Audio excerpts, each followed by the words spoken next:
We are here tonight to pay our tribute to a moral hero.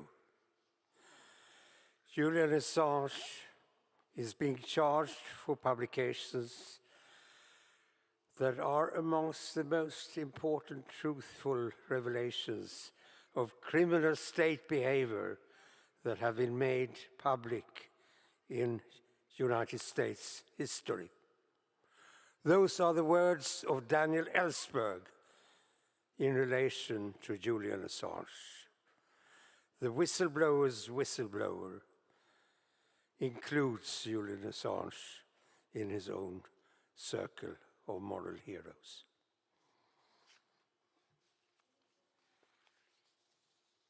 We now have music and poetry by Agnete Håland and Tord Trygve.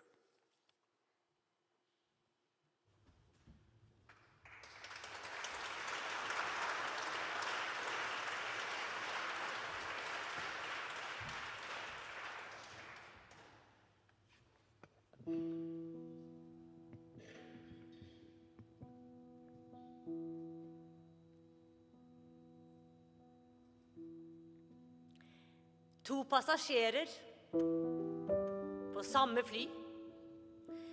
To velfridde herrer fra Vesten. De fødtes kan hende i samme by og døptes av samme presten. To passasjerer på samme fly med overvektig bagasje. Den ene kremmer i krutt og bly. Den andre i bønn og bandasje. Snart møter de sammen i samme hus med tilbud til statsoverhoder. Den ene kan bombe en landsby i grus. Den andre kan tørke vekk blodet. Den ene har high-tech og er suveren, og giftgass som river i nesen.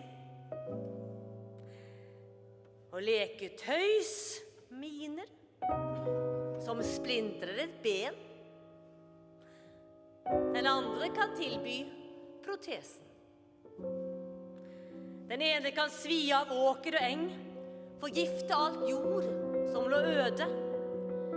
Det andre kan slå opp et telt og en seng til godtfolk som nesten er døde. Og hver har sin plikt, og hver har sin dumt, og ingen har tenkt å svikte. For begge kan se mot en rød horisont. Her er ingen fred i sikte. De skilles fra kunden med klink og med bukk. Hver tenker, jeg gjorde mitt beste. Og dupper på jumboen hjem med et sukk. Å Gud, hva blir så det neste?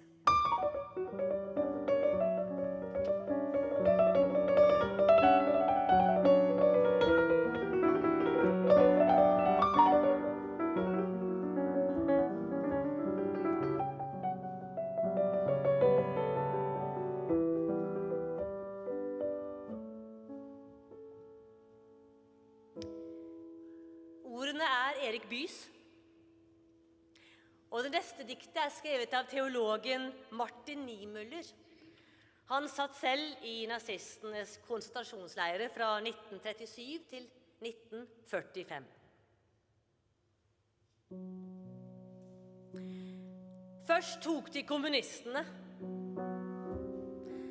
Men jeg brydde meg ikke. For jeg er ikke kommunist. Så tok de sosialdemokratene. Men jeg brydde meg ikke, for jeg er ikke sosialdemokrat. Så tok de fagforeningslederne. Jeg brydde meg ikke. Jeg er ikke fagforeningsleder. Så tok de jødene. Men jeg brydde meg ikke. Jeg er ikke jøde. Til slutt tok de meg. Men da var det ingen igjen til å bry seg.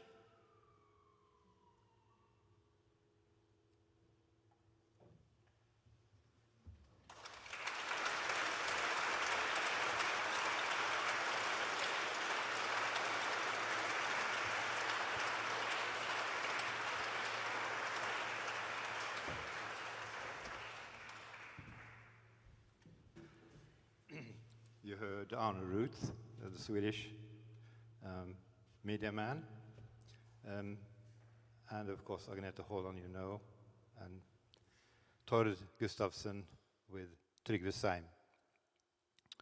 We're going to go back to Arne now. We have a greeting from Germany, from Günter Wallraff. It's in German, of course, and Arne is going to introduce it in English for those of us who would love to think we understand German.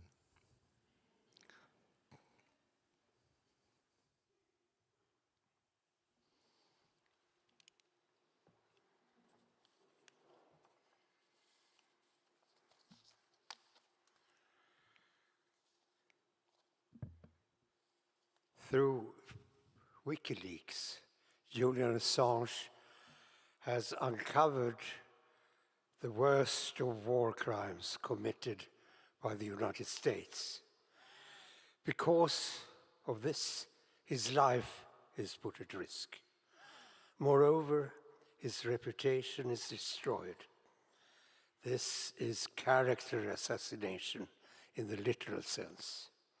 His case matches a manual for the doings of security services. The legal process based on unfounded accusations was cancelled long ago. Nonetheless, his public image is marred by unceasing manipulations. Rumors and slander is widely spread by security services, turning him into a non-person, a self-serving demon, the physical presentation of a monster.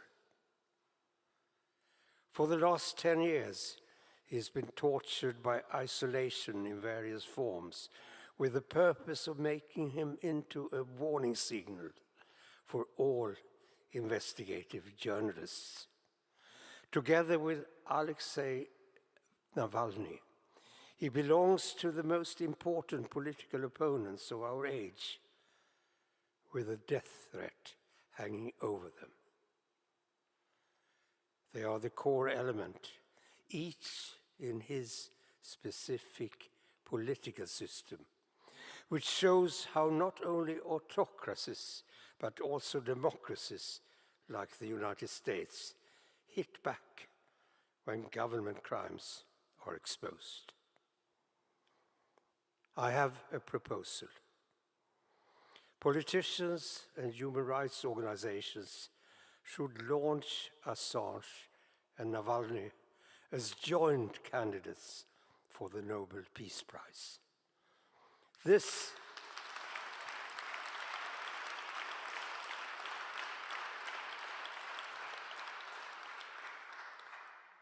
would be a strong and convincing signal. The universality of human rights should be applicable to both cases. This means that the Eastern as well as the Western entities should not be able to point an accusing finger at each other while staging themselves as upholders of rights and freedoms. If Julian Assange is delivered to the United States with 175 years of imprisonment waiting for him, it would in reality mean a declaration of bankruptcy for the rule of law and the freedom of the press. It would destroy our trust in the reliability of democratic rights. At the heart of the matter lies the fate of a fellow journalist, a man who is delivered into destruction. His name is Julian Assange. Julian Assange hat mit Wikileaks schwerste Kriegsverbrechen der USA aufgedeckt. Dafür trachtet man ihm nach dem Leben. Zusätzlich soll sein Ruf zerstört werden. Rufmord im wortwörtlichen Sinn. Sein Fall wie aus einem Lehrbuch der Geheimdienste entsprungen. Das Verfahren gegen ihn wegen eines vermeintlichen Fehlverhaltens ist längst eingestellt worden. Doch die öffentliche Meinung über ihn wurde und wird ins Negative manipuliert. Gerüchte und Verleumdungen werden über Geheimdienstkanäle gezielt gestreut. So wurde er zur Unperson, zum Aussätzigen, zum egozentrischen Dämon, ja zum Monster fabriziert. Julian Assange wird nun seit 10 Jahren durch Isolation und Einzelhaft psychischer Folter unterworfen. Damit soll ein Präzedenzfall und Abschreckungsszenario für den Aufdeckungsjournalismus insgesamt geschaffen werden. Zusammen mit Alexei Nawalny gehört er zu den wichtigsten mit dem Tode bedrohten politischen Oppositionellen überhaupt in dieser Zeit. Zentrale Pole in ihrem jeweiligen System, an denen sich zeigt, wie autokratische Regime, aber auch Demokratien wie die USA zurückschlagen, wenn Staatsverbrechen öffentlich gemacht werden. Mein Vorschlag, Politiker und Menschenrechtsorganisationen aufzufordern, Nawalny und Assange gemeinsam für den Friedensnobelpreis vorzuschlagen. Das wäre ein wichtiges, überzeugendes politisches Signal mit großer Wirkmächtigkeit. Denn Menschenrechte sind, und das sollten wir uns immer wieder vergegenwärtigen, unteilbar. So lieferte es dem westlichen wie dem östlichen Lager nicht mehr den Vorwand, der jeweils anderen Seite demokratisches Fehlverhalten vorzuwerfen und sich selbst als Hüter von Recht und Freiheit zu inszenieren. Zuletzt haben im Sommer 2021 120 Politiker und Personen des öffentlichen Lebens einen von mir initiierten Brief an die damalige Kanzlerin Angela Merkel unterzeichnet und darin aufgefordert, sich beim US-Präsidenten für Assange rechtsstaatliche Behandlung und Freilassung einzusetzen. Immerhin bekleiden heute einige der Unterzeichner Ministerämter. Ich habe sie jetzt in einem persönlichen Brief aufgefordert, ihrem Anspruch und ihrer Verantwortung gerecht zu werden und sich als Bundesregierung für Julian Assange einzusetzen. Sollte Julian Assange an die USA ausgeliefert und, das droht ihm, bis zu 175 Jahren Haft verurteilt werden, wäre das eine Bankrotterklärung für unsere immer wieder reklamierte Rechtsstaatlichkeit, Meinungs- und Pressefreiheit.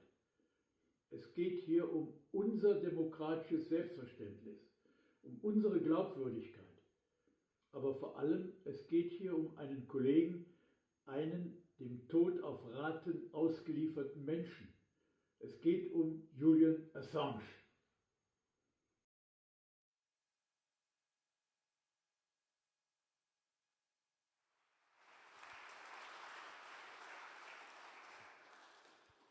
We have another greeting from one of the defenders of Julian Assange internationally, Nils Melzer, the UN rapporteur on torture. Arne, we have to lean more on Arne than we had anticipated due to the COVID today. At least two people have been not coming. And Arne has been working hours with Nils Melzer the last year. And he's working on a broader production with him. So we asked Arne to extract 6 or 8 points from Nils Melzer's position at the moment, where he describes and he boils down to the essence of his views on Julian Assange and the case against Julian Assange.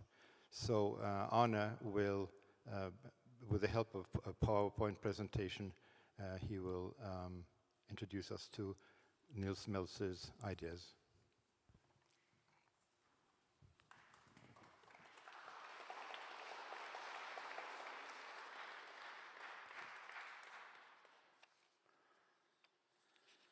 This will be in several parts. I tried to keep them as short as possible, all in all, in 8 parts. The first one. The Assange case is extremely important, but it is only the tip of the iceberg. It's like a keyhole through which you can see the parallel universe that has been created by the powerful stakeholders in combination with the national security establishment of various states. They are really cooperating in a parallel universe behind the smokescreen of secrecy. What Wikileaks tries to do is really to replace the media in its fourth estate function, which they are no longer assuming. We also believe in the Western democracies that we have press freedom, that we have freedom of expression, and we are free to discuss anything you want. And so we see all those headlines in the newspapers, and we are free to have an opinion whether, for example, Assange is a good guy or a bad guy. But what we don't realize is that the only topic put on our menu is whether Julian Assange is a good guy or a bad guy. But the important thing of the story, that he's being persecuted because he has revealed crucial facts. Who's discussing that?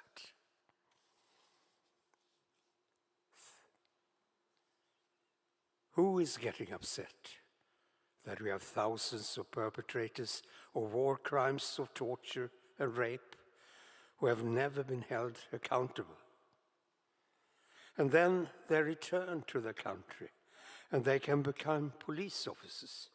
And then everybody is shocked when we see the murder of George Floyd, but we don't realize the connection that the authorities haven't prosecuted war criminals for decades. So it comes back to haunt our societies. If we continue to close our eyes, we will not escape from the consequences. Can we have a democracy if we don't know what's happening? If we are not allowed to know what our governments are doing with the power and the money we give to them? If you are only allowed to freely discuss those news that are being presented to us? And so Wikileaks come in and says, okay, now we will inform you, and we will provide you just the naked facts, and you will interpret it yourself. And that is of societal crucial relevance. Wikileaks is a key new actor in the fourth estate, and that's why the power establishment are so scared. We now have a rogue actor coming along and actually fulfilling the traditional functions of the press. You have to balance press freedom against legitimate interests of national security or privacy. The press cannot do everything, but they can provide you with the truth about misconduct of governments. Now, clearly, if they provide false information, it might be criminal, it might be leading to civil liability. That's why I'm saying it's important that they are not outside the law. But to be honest, the problem has never been that Wikileaks is outside of the law. The problem is that governments are increasingly outside of the law, and they want to protect that privilege. Wikileaks just says, we want to be a press organization. We want to have the protection of press freedom. But as far as I know, they have never spread false news. They have gone to great lengths to try to prevent any harm. The evidential hearings in London actually shows that Wikileaks was more protective of the interests of the people that could be exposed than the mainstream media were that actually cooperated with them, publishing those files. When Julian Assange found out that the Guardian journalist was going to publish unredacted information, he actually contacted the White House. And there is an audio recording of his phone call with the White House, trying to inform them that this is coming, that it's out of his control, and that he was ready to cooperate with the US to try to do harm reduction, which I find quite impressive. None of the other mainstream publishers had offered that. Unfortunately, I feel that we are currently faced with a regression into a modern form of absolutism. The capitalist system creates a small oligarchy that controls all the means. It's combined with the large-scale privatization, traditional government functions, even such as security and intelligence are now controlled by very few private actors.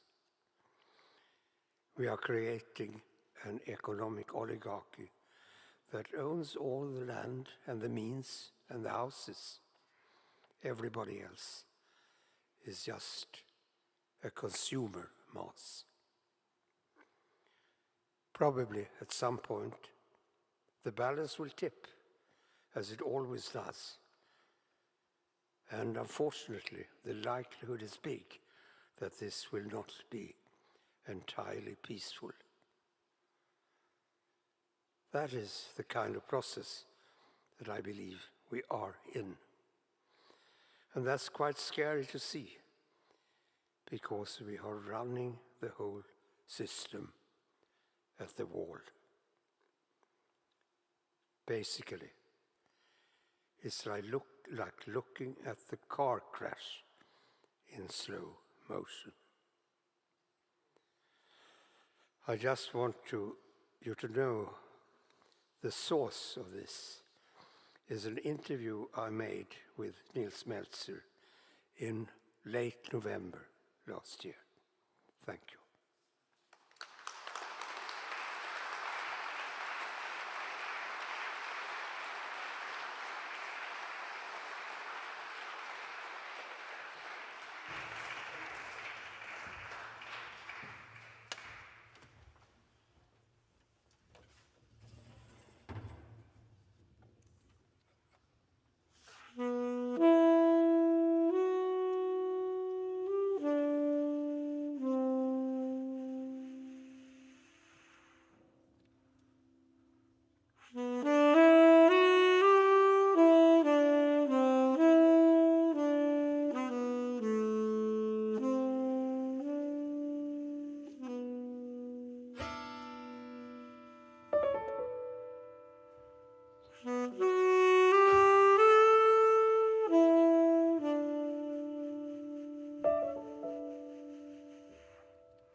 You know, the hearings, the court case against Julian is a public event, so they need their generosity. The authorities allowed 2 seats every day up on the balcony to represent the public.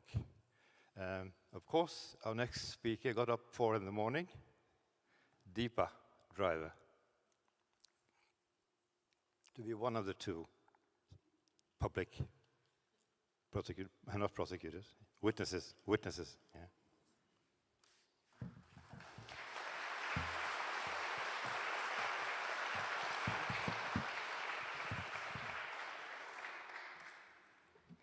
It is a privilege to be here today.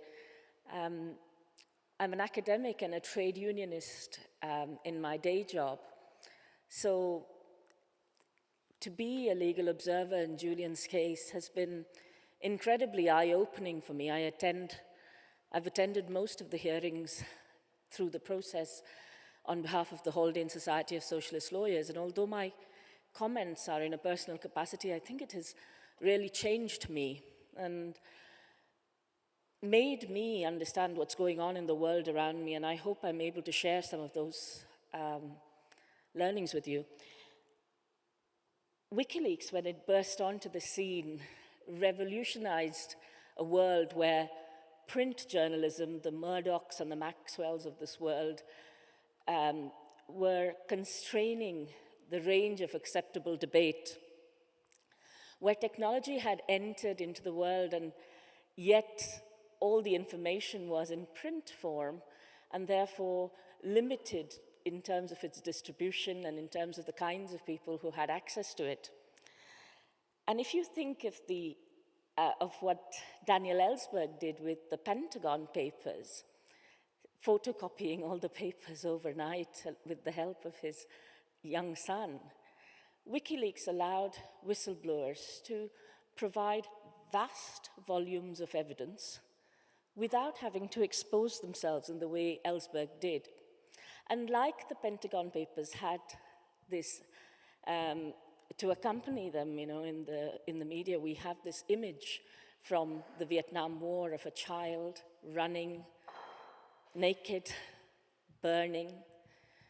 The iconic image of the Iraq War is the collateral murder video that WikiLeaks released.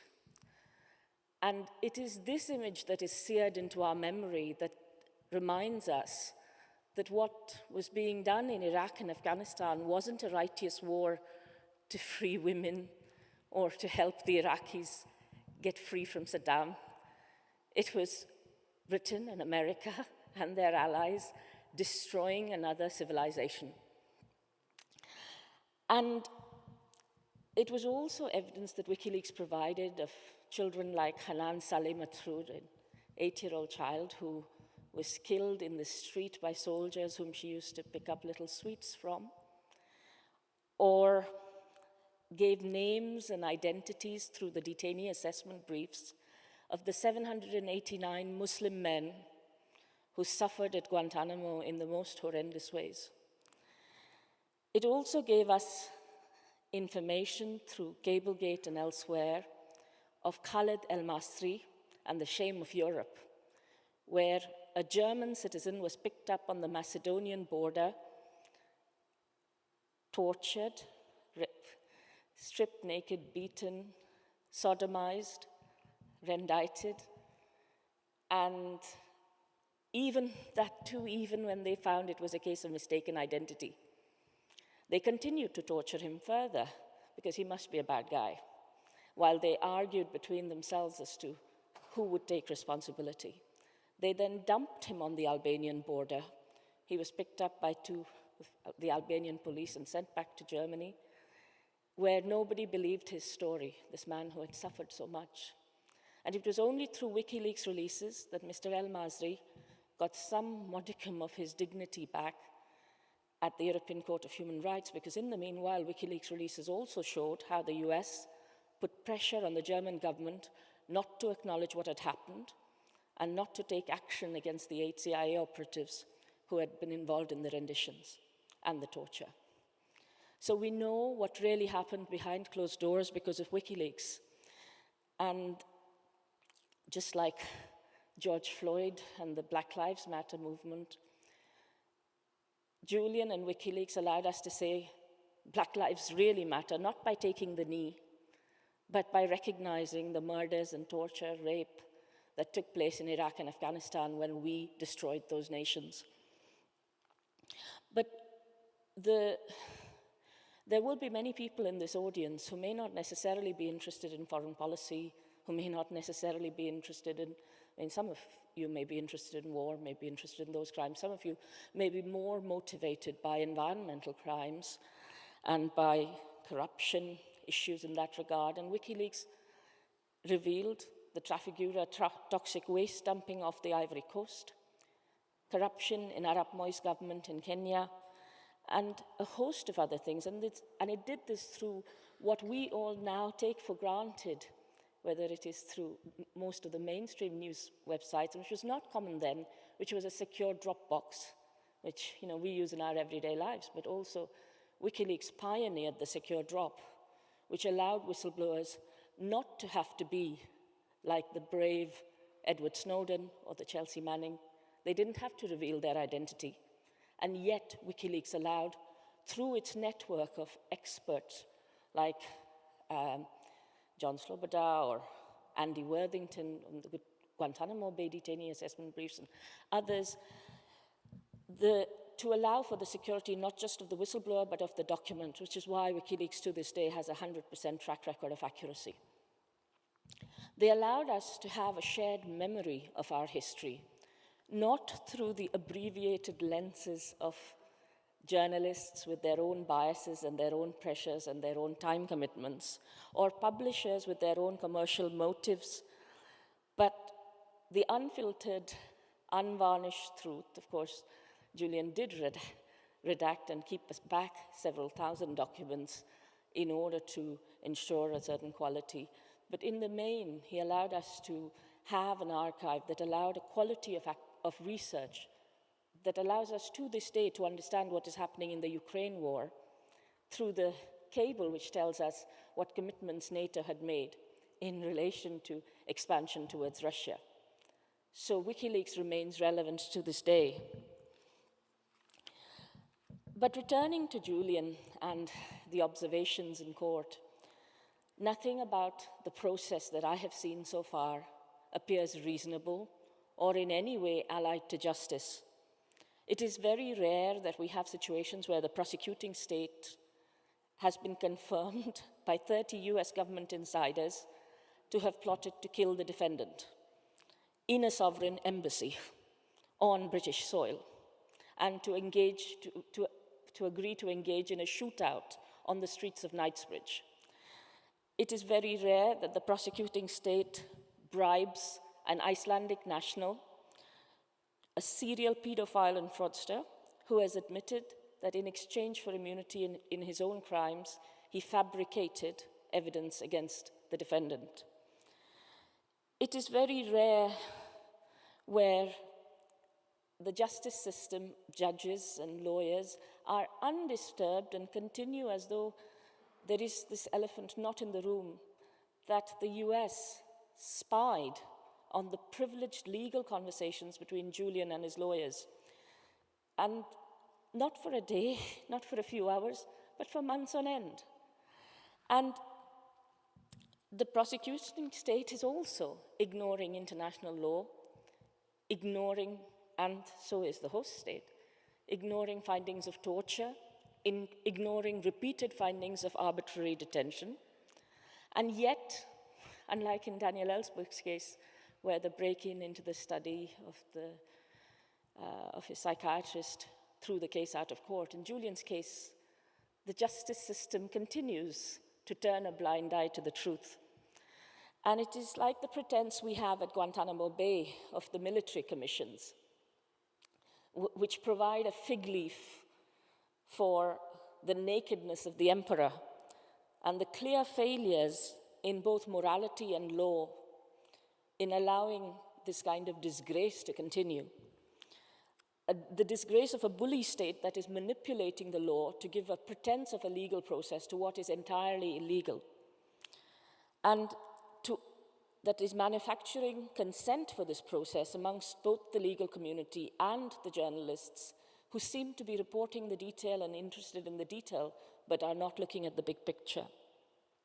Julian has been made to suffer both unfairness and indignity, whether it is the deprivation of the judge saying she can do nothing about the deprivation of his privileged legal papers on the first day of his hearing, whether it is the fact that this indictment, the second superseding indictment, is served halfway through the process, where already some part of the process has taken place, whether it is him being placed in a perspex box, having to talk over the heads of the FBI agents to get the attention of his lawyers, or him who is a person who, of course, a peaceful person, but also somebody who is severely depressed, having to go down on his knees despite his osteoporosis, to speak through a small gap in the perspex box in order to get the attention of his lawyers so he can say something to them. This is not a legal process, this is a sham. And I urge you,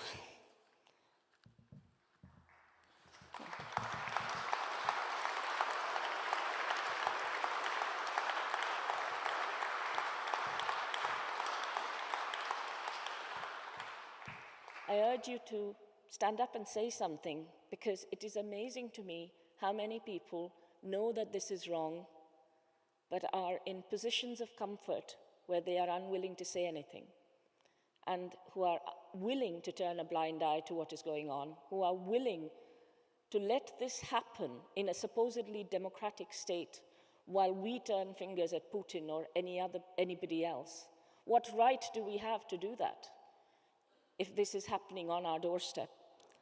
And at this time, I also want to say that this torture is not just being done of Julian, and Nils Melzer always says all torture is psychological torture, and Julian has suffered both physical and psychological torture. As you know, he had a stroke, a mini stroke, during his hearing, while the prosecutor was forcing him to listen to to the prosecutor saying that Julian is malingering. And this is the horror that we are witnessing. But it is also the horror that Stella, the two children, and Julian's family here, and friends and the loved ones are witnessing, to see this decade-long, or 15 years now, 14 years, destruction of somebody for telling the truth, for allowing us to see the crimes that our governments commit in our name.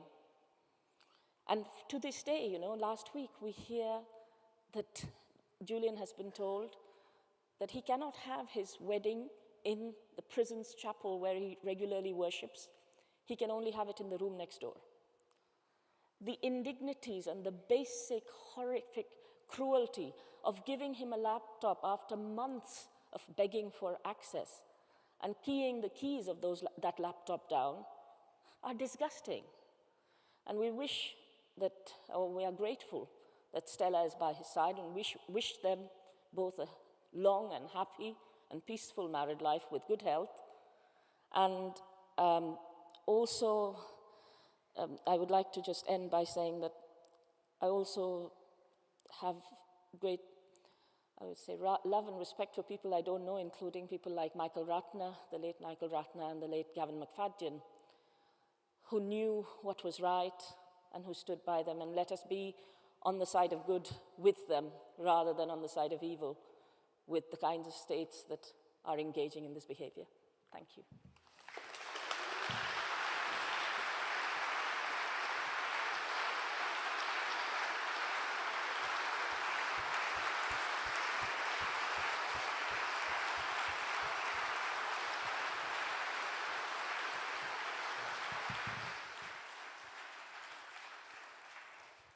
From London, we'll move not very far, but to Bergen. One of the most insisting and eloquent voices in Norway is Gisle Selnes. He's been writing for the last years, and he will see the Julian case not necessarily from Bergen, but from Norway and from his own working with the issue. Gisle.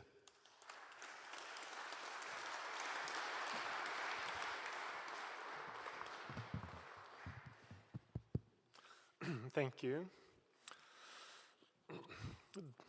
Dear congregation, I've been asked to say a few words about Assange and the Norwegian public debate, and to keep my sermon short and to the point.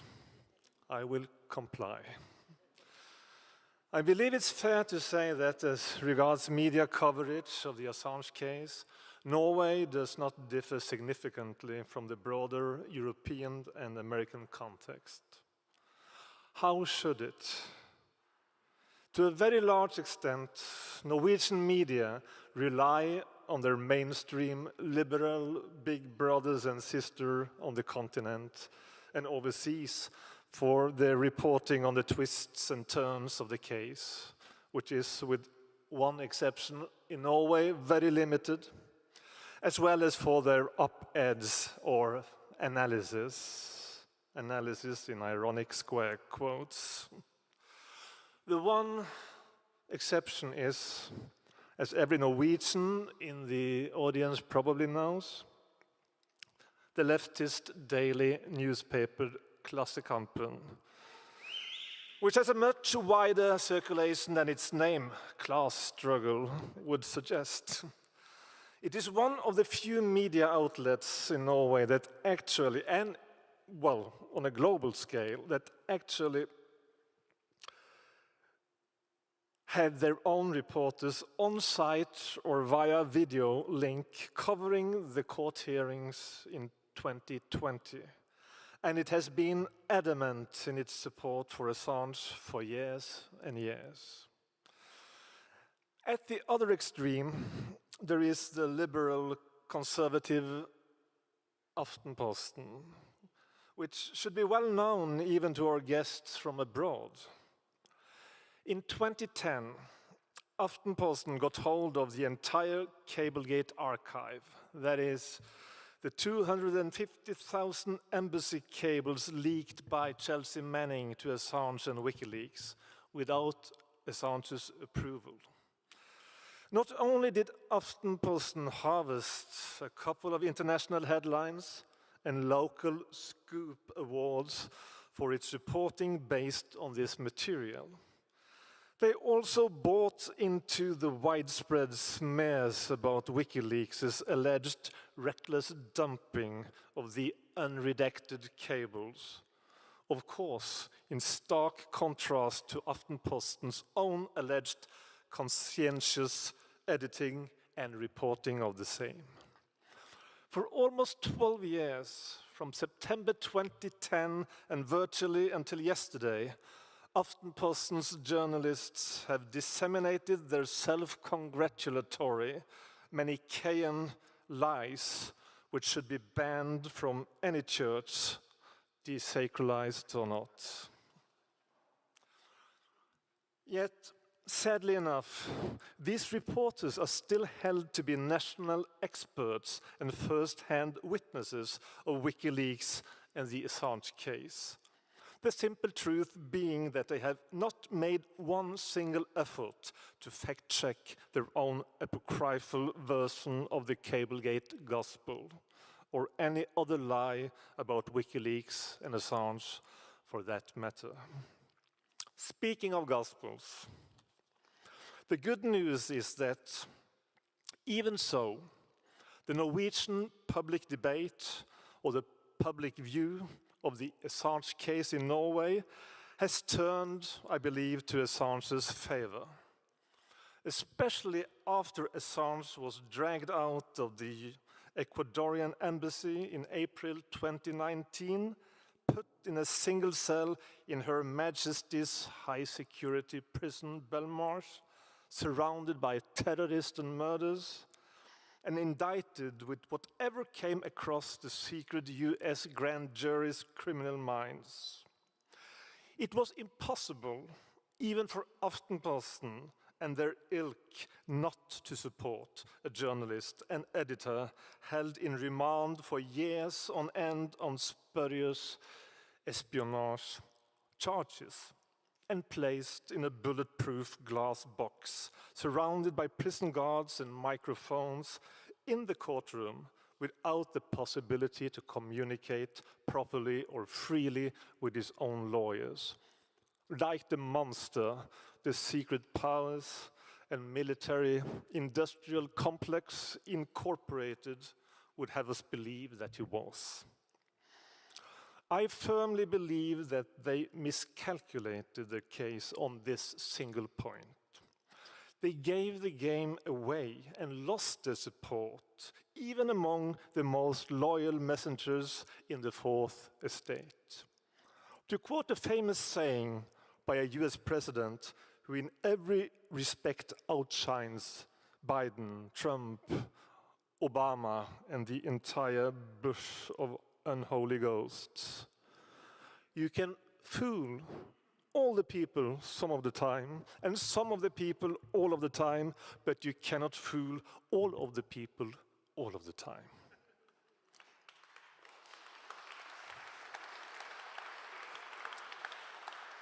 Yes, the truth about the case of Julian Assange became too powerful to be kept covered up by the myths of the high and mighty. The mock trial, the blatant inequality of arms, the torture and punishment by process, the uncontestable revelations of the unlawful surveillance at the embassy, and the plot to kidnap or even assassinate Assange. This totally inhuman and in some sense ridiculous overkill of a non-violent publicist and truth seeker was the end of the era of virtually unchallenged lies. Even Assange's detractors in Aftenposten have changed, at least the public official mind. In two editorials, they have expressed their unconditional support for Assange's case and even advocated his immediate release. The same goes for a host of their colleagues in the mainstream Norwegian press. Stavanger Aftenblad, Adresseavisa, Fædrelandsvennen, Bergenstidene, only to mention a few. The last of these, BT, Bergen's leading newspaper, with a track record of Assange bashing that remains unsurpassed in a Norwegian context, have even urged the Norwegian government to put some pressure on our British and US allies while waiting for Assange to be discharged by the British judiciary. And this is what we are now trying to accomplish by all possible means through fundraising, op-eds and public events like the ones in Oslo today and in Bergen tomorrow. Since we are, after all, gathered in a church, let me end with a couple of verses from the Gospel, mediated by the man in support of whom we are congregated. These are Julian Assange's concluding words from a radio address broadcasted by BBC in 2014. The powerful would do well to remember the words of one of history's great activists as recorded in the book of Matthew. There is nothing concealed that will not be disclosed or hidden that will not be made known. What you have said in the dark will be heard in the daylight, and what you have whispered in the air, in the inner rooms, will be proclaimed at last from rooftop to rooftop. God bless you all, and free Julian Assange.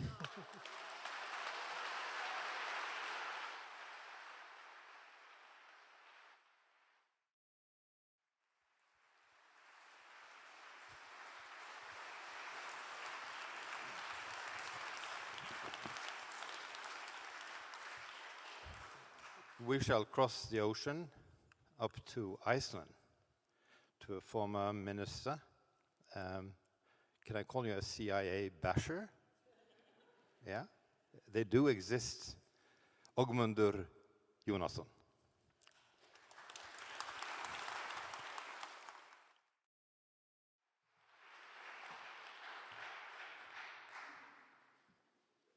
Yes, my name is Ögmundur Jónasson,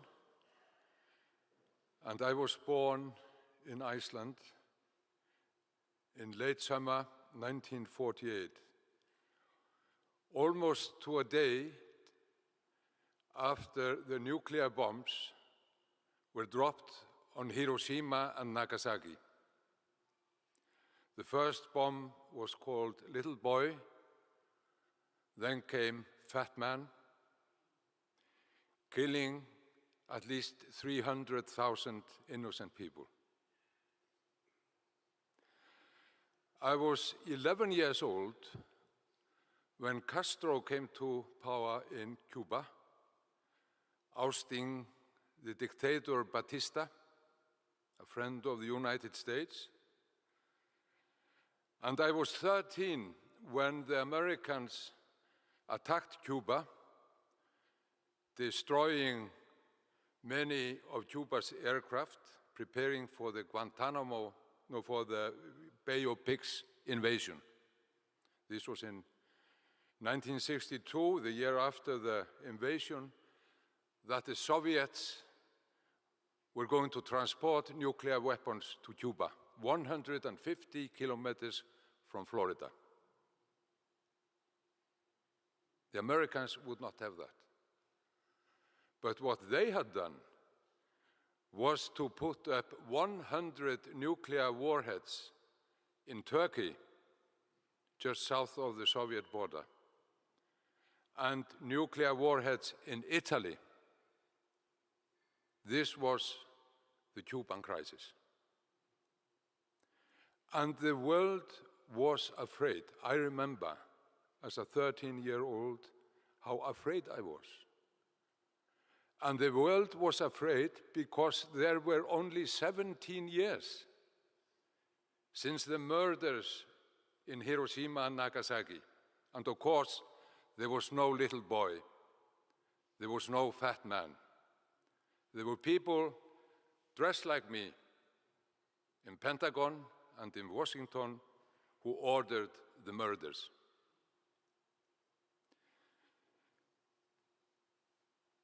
Then we had negotiations. The Soviets withdrew their nuclear weapons, and it is believed that the warheads were taken down in Turkey, at least temporarily. They are there now. We know that.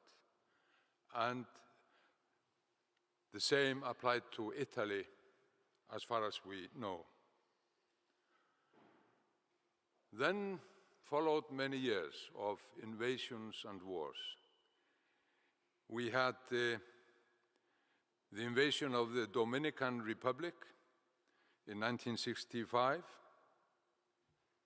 Grenada, 1983, Panama, 1989. We had Chile, we had Guatemala. And in the other back garden, we had Hungary, the uprising in Hungary, of course, in 1956, the invasion of Czechoslovakia. In 1968, Tibet, 1959, and then, of course, Palestine. There were many more. And of course, Vietnam played a big role, in my youth at least. But there were other things happening as well, positive things. There was the peace movement, pressing NATO to withdraw medium-range nuclear heads in Europe. Millions of people in the street. And this had an effect. We had the Non-Proliferation Treaty in 1970, where a decision was made to try to limit the spread of nuclear weapons. Of course, the big powers were not going to make slip of theirs, but there was this pressure from the world, from the public.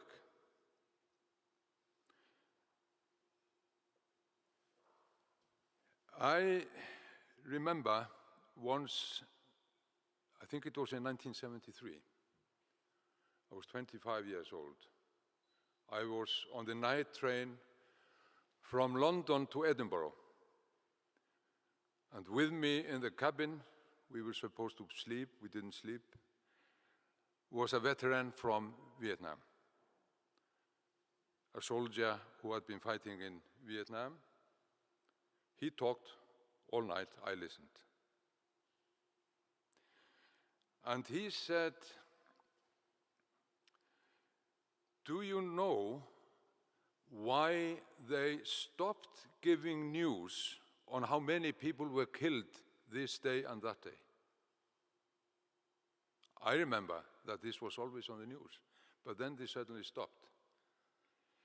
It was stopped when they realized that when we went out in the morning with our weapons, we hid and came back and lied,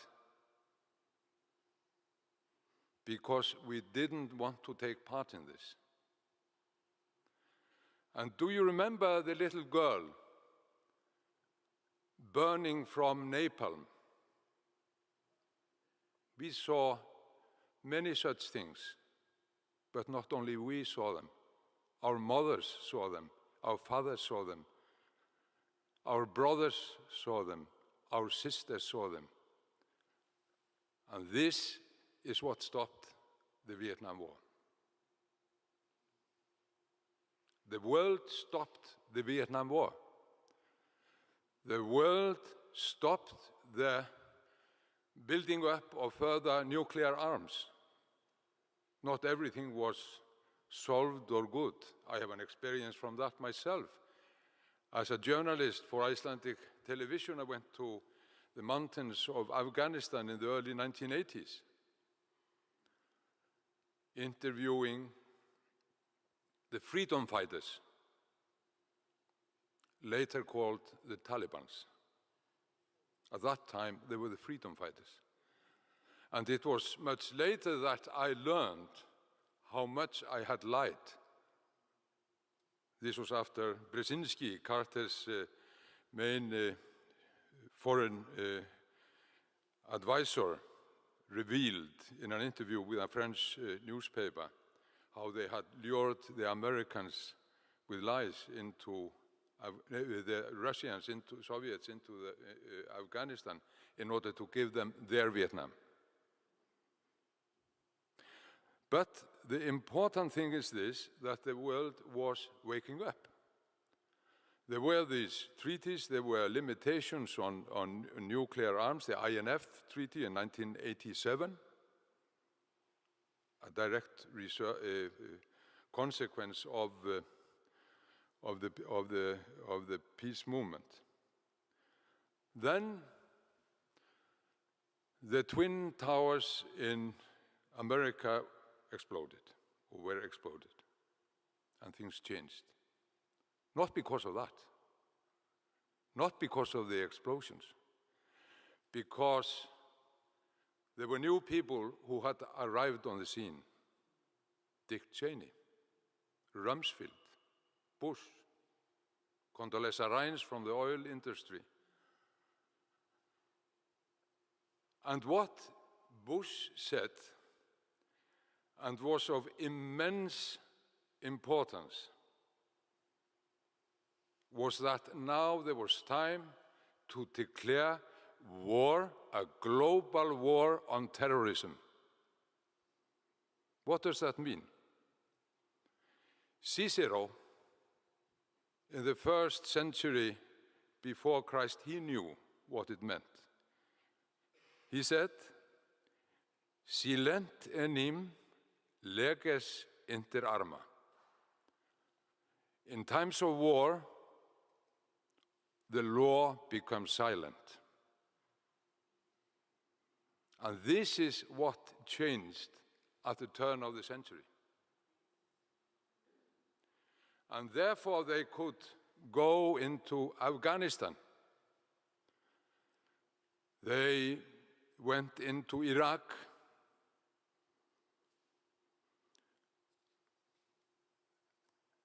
They could erect Guantanamo Bay for torturing people. And people couldn't speak because we were at war. And they had domestic security and new laws enacted, not only in the United States, throughout the world. And it is into this picture Wikileaks steps on our behalf to open up the world again, to tell us what happened in Afghanistan, to tell us what happened in Iraq, to tell us what was happening and is still happening in Guantanamo. And later, they told us what was happening in the international trade negotiations, where they are giving away democratic rights to international capitalist companies. This was Wikileaks who did it all. And you mentioned the Ivory Coast.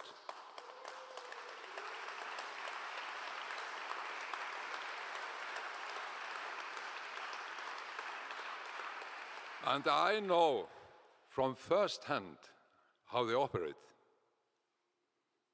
because they visited Iceland.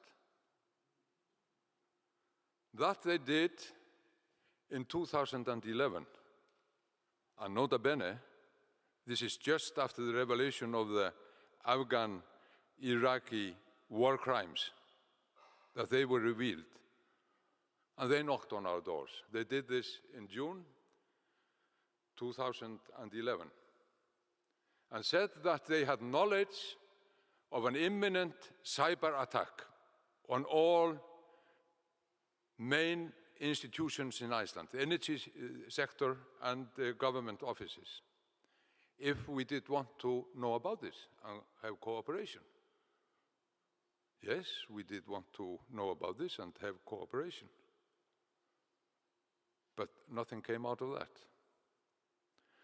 Later in the summer, on the 24th of August 2011, a plane load of FBI agents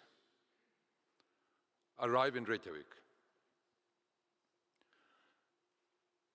They made their way to the prosecutor's office and had scheduled meetings at lunchtime with the police authorities. But there was one problem: the minister. I was a minister, and I wanted to know their errand. And they said, we are continuing our cooperation from earlier in the summer. I got further information on the errand. And then it was said that they were in Iceland to seek cooperation in framing Julian Assange, to arrange an interview with a person who would serve as an entrapment for framing Julian Assange. And I informed all authorities in Iceland to cease all cooperation, and they had to leave the country.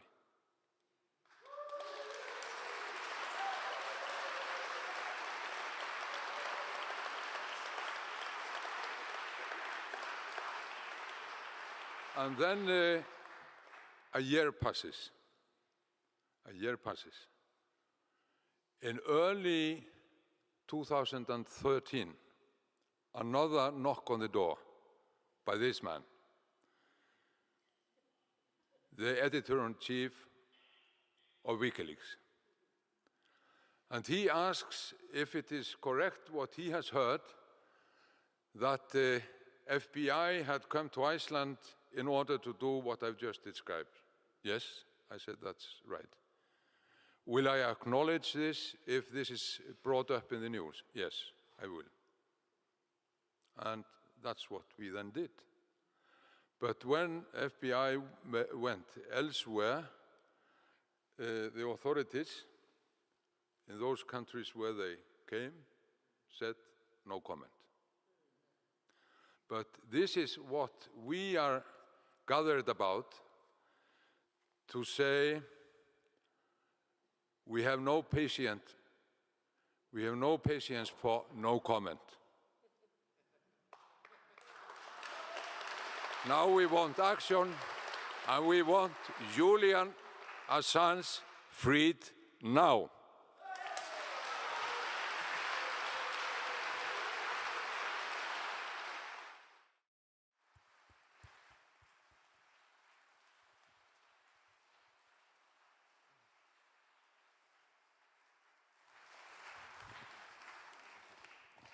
Norway has a president candidate in France. We brought her here.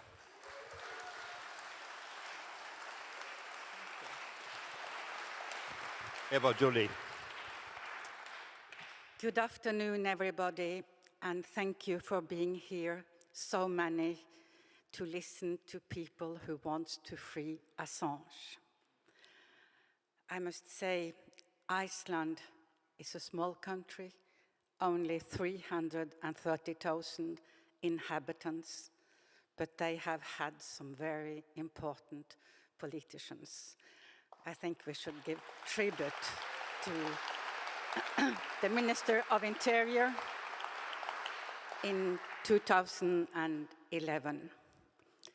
This Minister of Interior in 2011 also recruited me with his fellow ministers to come to Iceland and to look into the banks and to see whether there had been some economic crimes that explained how this country could wake up with 13 billion in debt suddenly. And I was happy to work with the prosecutor there.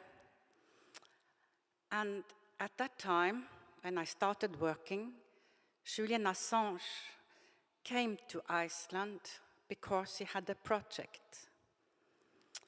He knew that, for instance, Glencore, the multinational that did poison the Ivory Coast in England, it was forbidden to talk about it because the English legal system has what they call injunctions.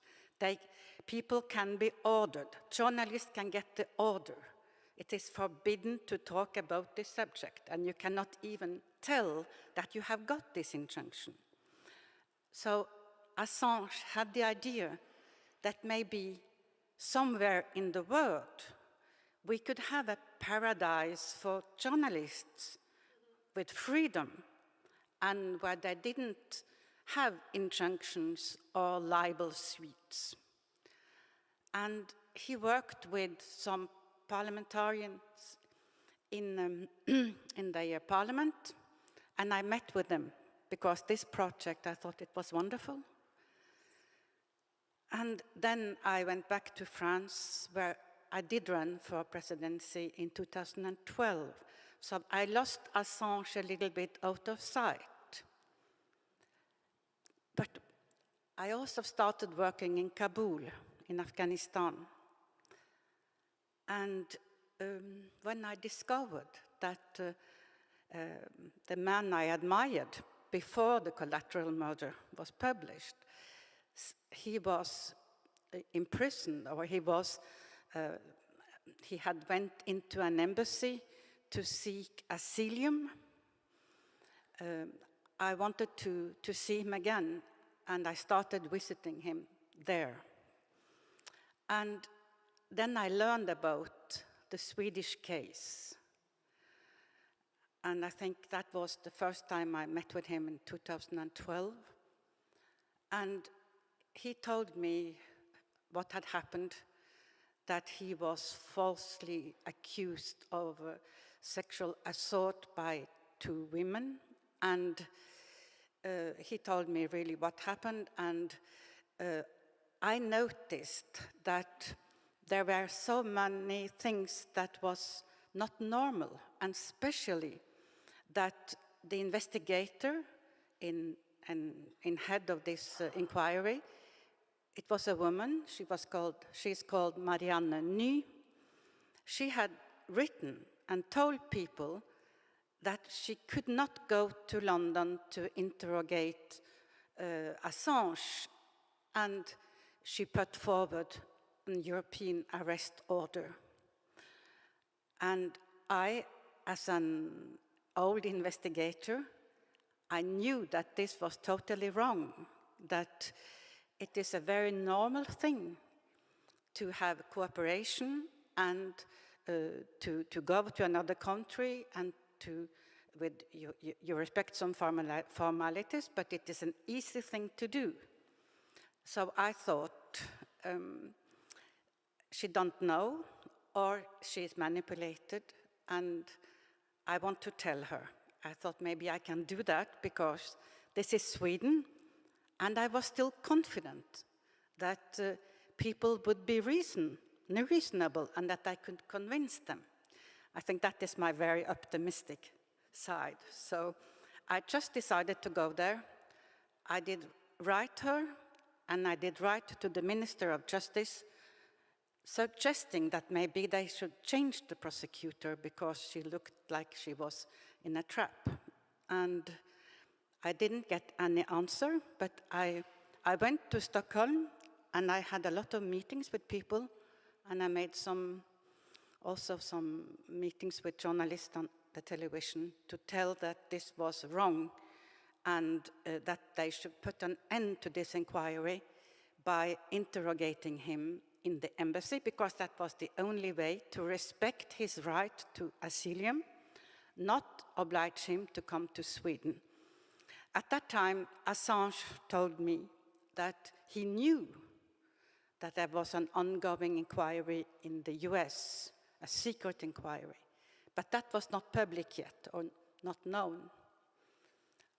And today we know, because journalists have had access to the files, we know that the US had asked member countries of the NATO to start criminal investigations against Assange. And I think that they had the kind of opportunity in Sweden that they used. And journalists has also found emails between Marianne Ny and the British prosecutor, who is now the opposition leader, where Marianne Ny wanted to retire or to stop the investigation. And she got a mail where the British prosecutors say, "Don't get cold feet now." So there is no doubt today that this was manipulated. And we know how damageable this has been to Assange's image. They have really destroyed this, because it also met with the movement, the gender movement. So I think this was terrible. About the asylum in an embassy, in France we know that very well, because when Allende was turned down by Pinochet, the French embassy was full of Chilean people. I think there were several hundred, and that was the start of this form of asylum. So Sweden didn't want to respect this because they had another aim. It was to get Assange to Sweden. And in order to protect himself, he went into the embassy, and then he was not able to go to the police station to have a stamp every week on bail, because they had the British authorities had given him bail. He was free while waiting for the extradition to Sweden. And then years go on. He's thrown out of the embassy, as you know, in April 19. And at that moment, there was no investigation anymore. And the only thing they had to keep him in prison was the violation of bail, which is a minuscule offense, and especially when the reason for that bail don't exist anymore. So I was confident, because I'm optimistic, that he will be set free. But guess what? In the magistrate court, you had a judge who sentenced him to the severest sentence foreseen by law for this offense, 50 weeks. That was the start. And they put him in a high-security prison in Belmarsh. And after the sentence was finished, he was not set free. And you see, these are also abnormal decisions. An independent judiciary would never have given 50 weeks imprisonment for such a minor offense.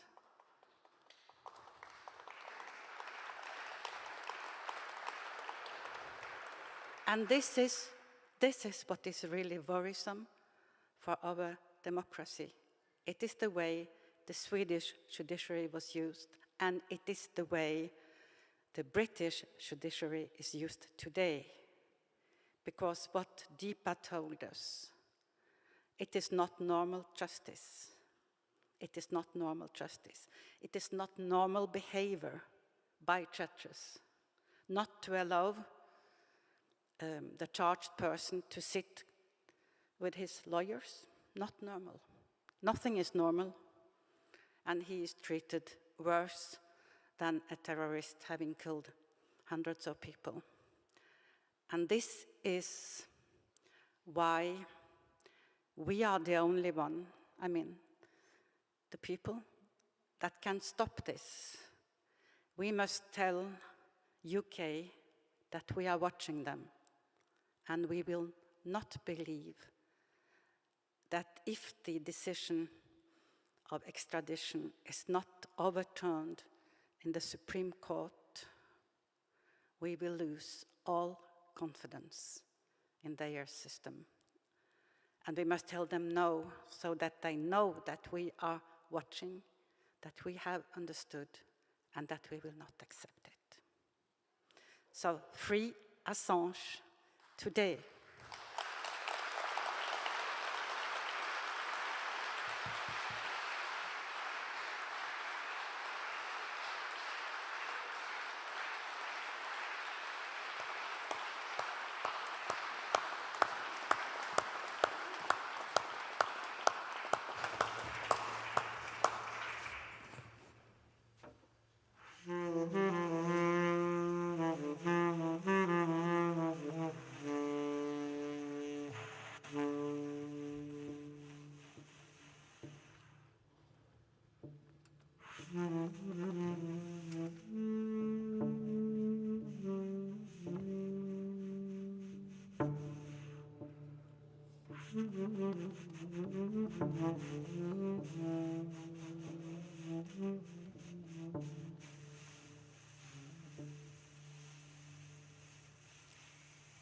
Kringsatt av fiender.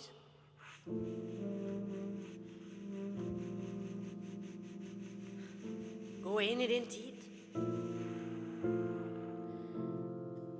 Under en blodig storm.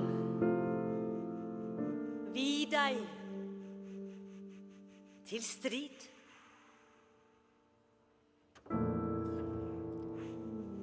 Kanskje du spør i angst. Udekket, åpen. Hva skal jeg kjempe med? Hva er mitt våpen?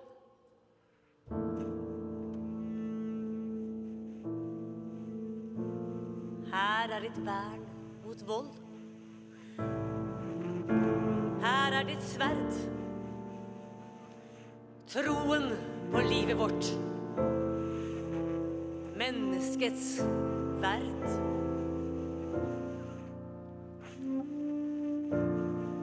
For all vår fremtids skyld. Søk det. Dyrk det.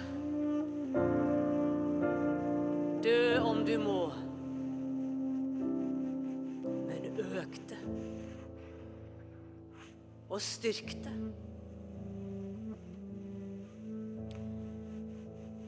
Stilt glid granatenes glidende bånd. Stans deres drift mot død. Stans dem med ånd. Krig er forakt for liv. Fred er å skape. Kast dine krefter inn. Døden skal tape. Elsk og berik med drøm alt stort som var. Gå mot det ukjente. Frariste svar. Ubygde kraftverker. Ukjente stjerner. Skap dem og skån dem med skånet livs dristige hjerner. Edelt er mennesket. Jorden er rik. Finnes det nød og sult? Skyldes det svik?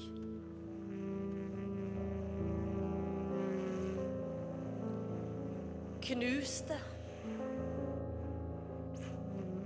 I livets navn skal urett falle. Solskinn og brød og ånd eies av alle. Da synker våpnene maktesløst ned. Skaper vi menneskeverd? Skaper vi fred? Den som på høyre arm bærer en byrde dyr og umistelig, kan ikke myrde.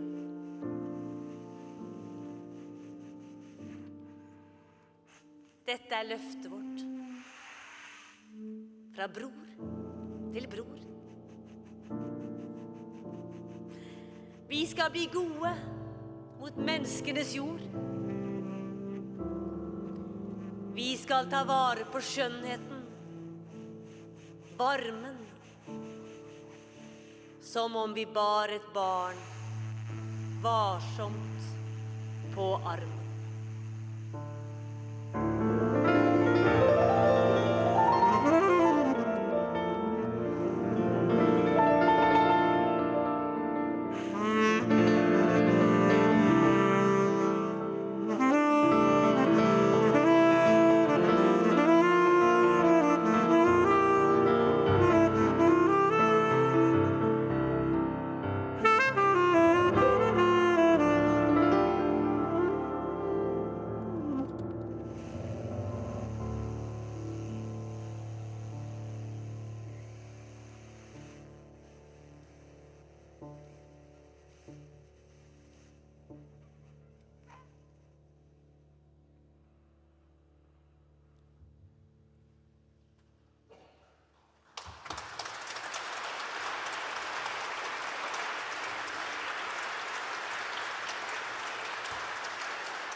You have to bear with us. We are running over time, but we have a little more. We're going to change speed. A few weeks ago, a few days ago actually, Stella Morris, the wife-to-be, went to Austria to receive a prize, the Renner Prize, prestigious journalistic Renner Prize on behalf of Julian. And she made a speech, a very short one, and we're going to watch that now.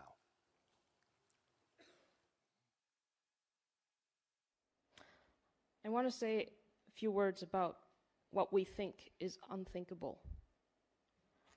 In 2010, many people said it was unthinkable that the US would prosecute Julian or try to extradite him or tried to put him in prison for the rest of his life.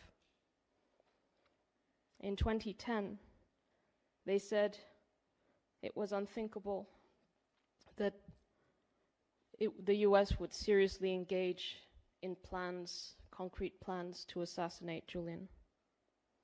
In 2010, many would say it was unthinkable that the UK and the US would collude to inflict psychological torture on a journalist and subject him to arbitrary detention for over a decade or the rest of his life because of what he published. And yet, here we are. We know that the Obama administration from the beginning was seriously considering charging Julian, but refrained because the Obama administration recognized that to do so would criminalize investigative journalism, would attack the press, would do away with press freedom. The recognition was that to prosecute Julian, the US would have to prosecute him as a publisher, as a journalist. The Obama administration commuted Chelsea Manning's sentence, who was the source of the publications. And then the Trump administration decided that actually journalists and publishers are fair game. And so he proceeded to prosecute Julian, not as a whistleblower, as a journalist, and setting that precedent. Not as a US journalist, as a foreign journalist, publishing from abroad, setting a new global standard. Think about what that means. The US is extending its so-called Espionage Act beyond its borders to limit press freedom abroad.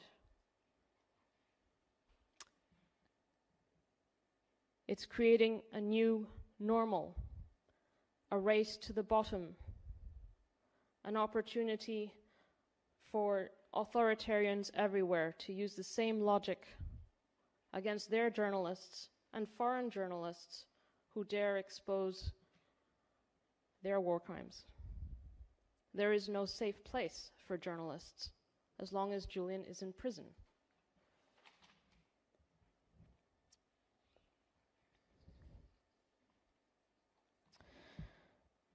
In 2010, many said that the possibility of Julian being assassinated by the United States was some kind of paranoid fantasy, but not for Mike Pompeo. For Mike Pompeo, this was a high priority. The assassination of Julian was discussed at the highest levels of the Trump administration.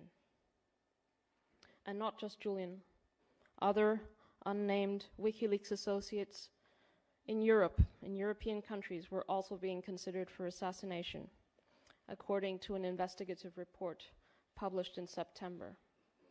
That report had over 30 sources from the National Security Council of the United States, both named and unnamed, from the CIA and from the White House, the Trump White House. And when it was published, Mike Pompeo confirmed the story by calling for the sources to be prosecuted. There is nothing that is unthinkable anymore. There is no freedom of press, and there is no freedom of conscience as long as Julian is imprisoned. The unthinkable is here. The unthinkable is now. Free Julian, and may peace return to Europe and to every country suffering the scourge of war. Thank you.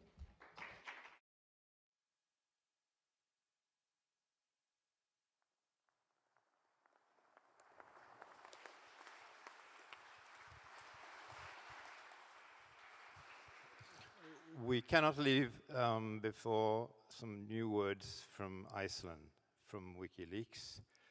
Where are we now? Kristinn Hrafnsson, the Raven.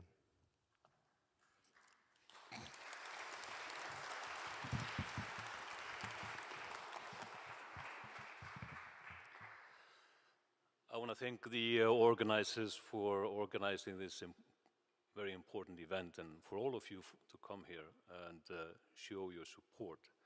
This will shine a ray of light into a dungeon in the southeast part of London, where Julian will have resided for 3 years as an innocent man on April 11th next month. We are here tonight in the shadow of war. The guns are speaking, the bombs are falling, people are fleeing in the millions, and innocent children are hiding and being scarred for life by the trauma of war. We know the horror of war very well. And part of the reason why we know the horror of war against civilians is because of Wikileaks. Because of what Wikileaks has revealed about the horror of previous wars.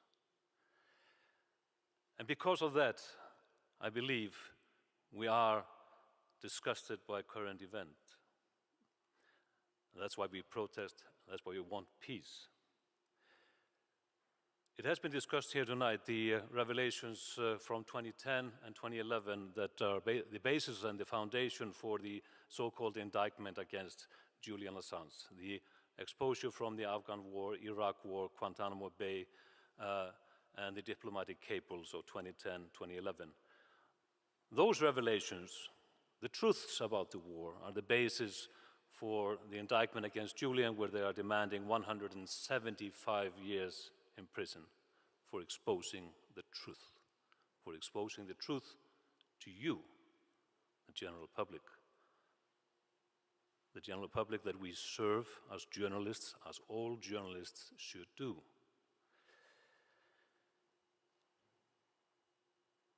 I have often met, surprised with people who tell me that they simply cannot understand why this strong reaction is to this revelation.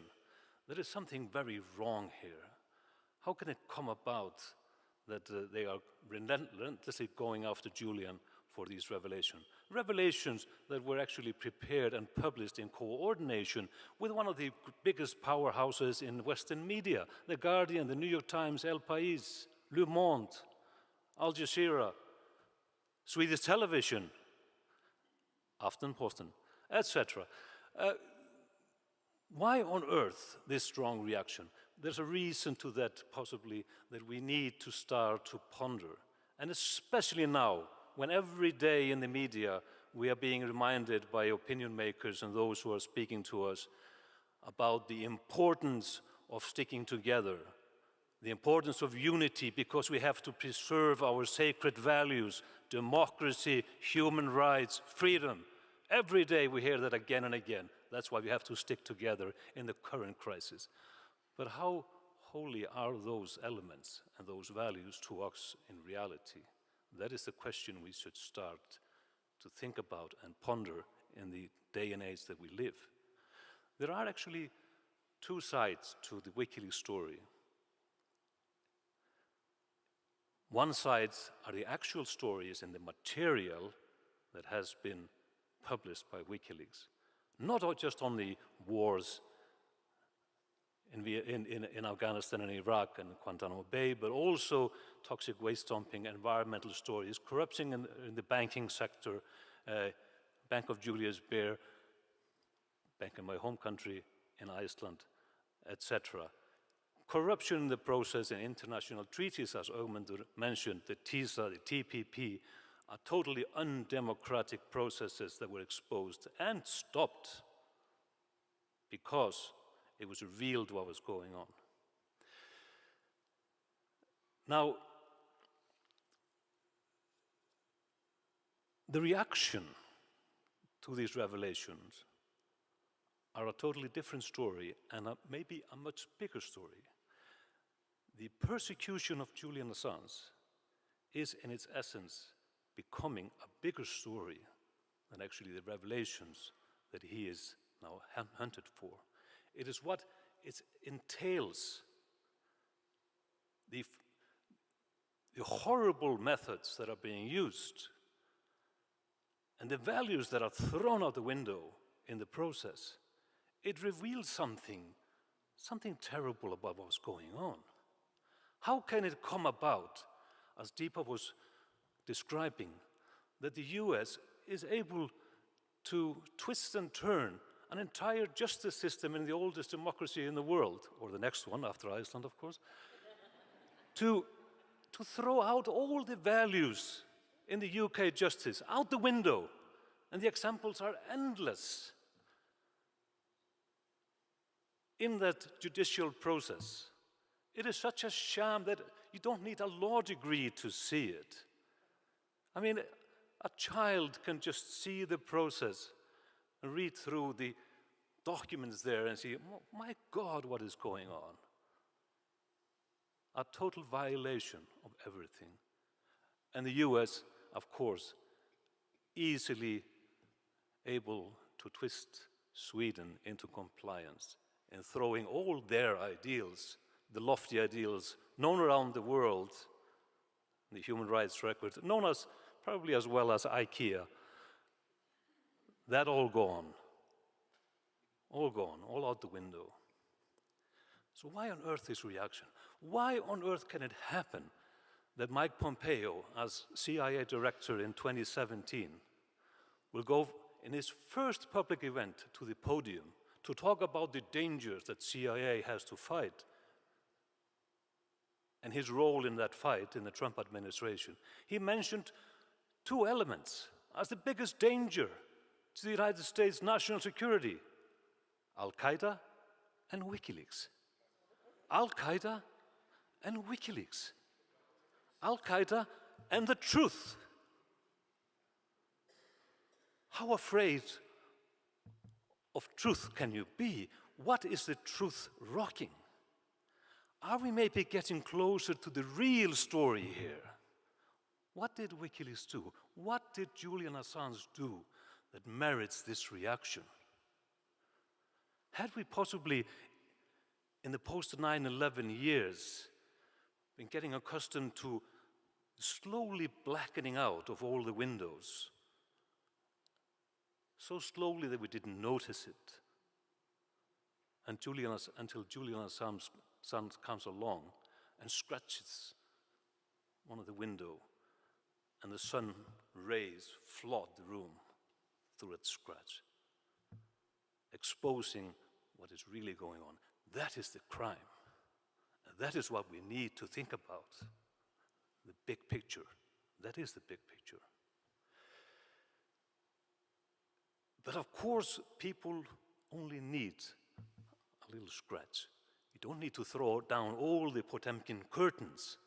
A ray of light with the truth is enough to show you that you're living possibly in a rather terrible facade of a democracy, possibly where our beliefs and lofty ideals of human rights are not that sacred by our political leaders as they will proclaim. And possibly freedom is not that important when you have a business to run. So this is the reality that people are waking up to. And this is the reality that you are understanding. More and more people are coming on board.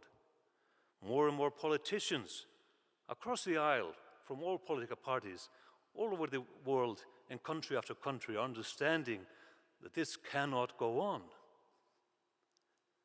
because it goes counter to the ideals that we believe are sacred. And it's because of that that it's so important to end this persecution against Julian Assange, to end this persecution for his sake, but for all our sakes. We have to do something. I thank you for coming here, but I urge you also to be the part of the vanguard who fights for those causes, to speak out, to talk to people, let them know we are millions.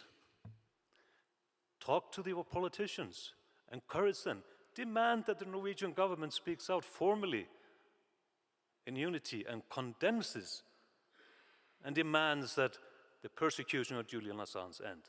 Talk to anybody that you know in the journalistic community at Aftenposten, at VG, at the other newspapers, and tell the journalist, this is about you, mate. You're next. That should be pretty obvious.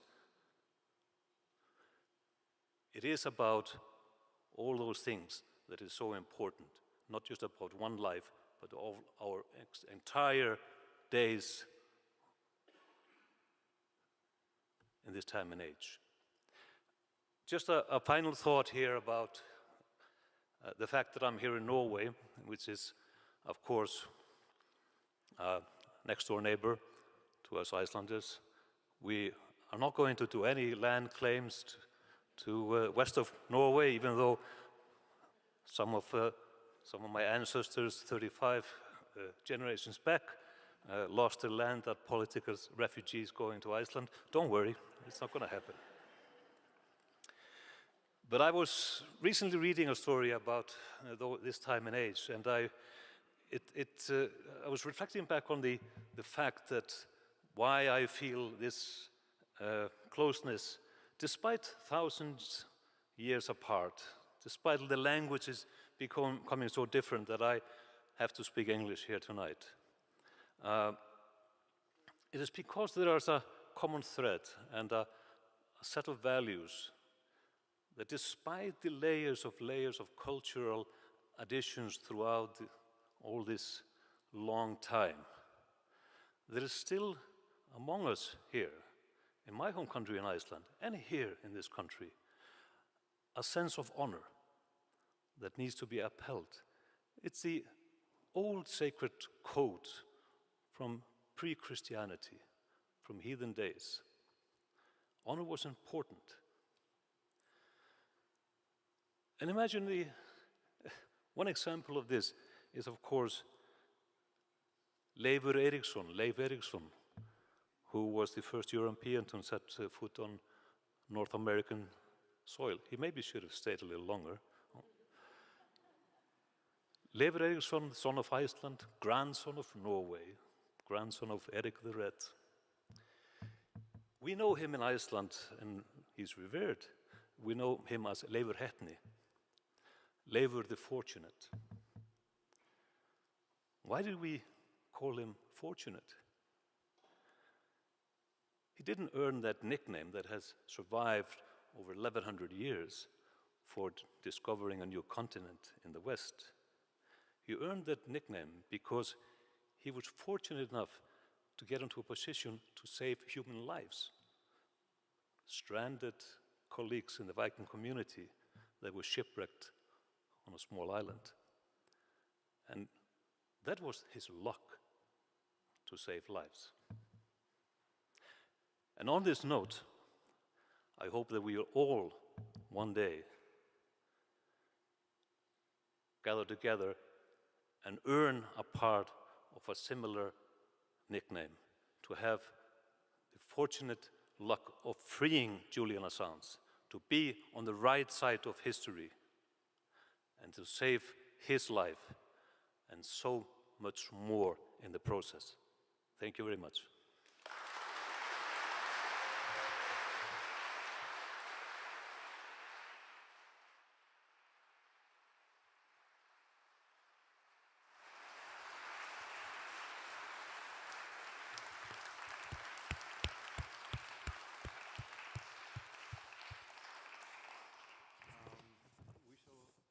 With some music, we shall end with some music, and after that, the Culture Church Jacob has said that the bar is open, and we can mingle and talk to these wonderful people.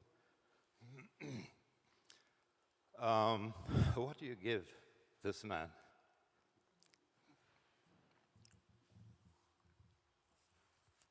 This one. This is what you're doing, eh? Yeah. Traveling around with a big. He's traveling around with a big screen. Yeah. So we want you to take this one instead of flowers. But we wanted to say a few words before we end with music and some more talk. Thank you. Thank you, John.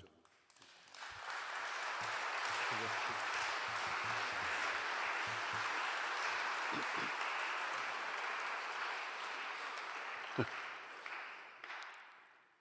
Gosh, last in the queue. I can only think of Newton's statement, you know, if I see any distance at all, it's because I'm standing on the shoulders of giants tonight here. As they mentioned poetry today, I just would say that Prometheus Unbound has as its theme the only way or the only road to freedom is knowledge. And just two pearls. In the Wikileaks cables, among innumerable revelations, is a cable which, from the ambassador in Moscow, informing the Bush administration, the Bush W Junior administration, that Moscow will not allow NATO to move into Ukraine. Will not allow NATO to move into Ukraine. That knowledge could have prevented a war but ignored. Another more simple one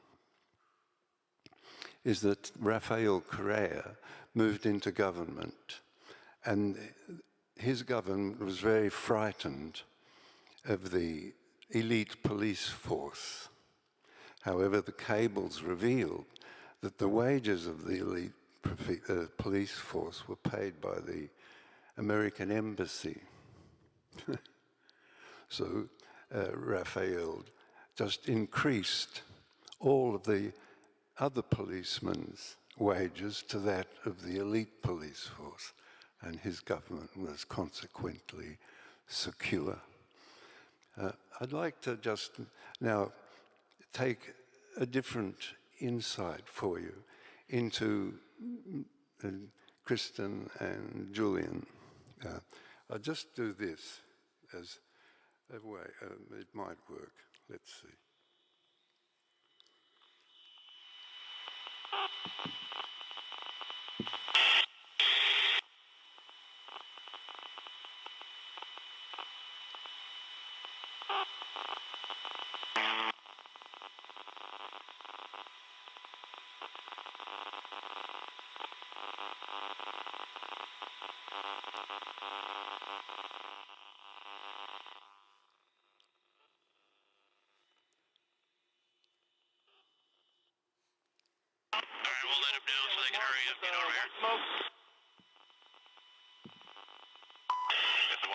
We also have one individual appears to be wounded, trying to crawl away. Roger, we're going to move down there. Roger, we'll cease fire. We won't shoot anymore. Well, you recognize that, don't you? Collateral murder. 2 war crimes there, unpursued. Julian and Kristinn thought to give names to the dead and also to inform the relatives of the 2 journalists murdered of what had happened. This required Kristinn to go to Seda City. At that time was murder central. Kristinn went to Seda City, and that is that video of Kristinn showing the nephews of the murdered journalists. That video is available on Wikileaks site. Such extraordinary courage and deep understanding of the necessity to give names to the dead in order to commemorate the dead. It must be something in the water in Iceland, because we have 2 Icelanders here tonight sitting alongside each other, which have demonstrated a sensitivity to human difficulties and outstanding courage. So I wish to leave it on that note, except if we could, two more things. One is Julian and Stella marry on the 23rd, and I hope you wish them a long and happy marriage together.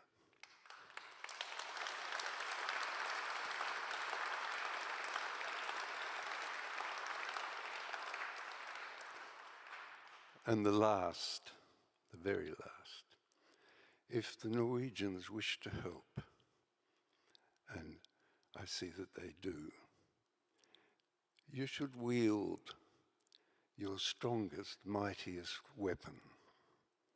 But don't leave it too long, for the Nobel Prize is not given posthumously. Thank you.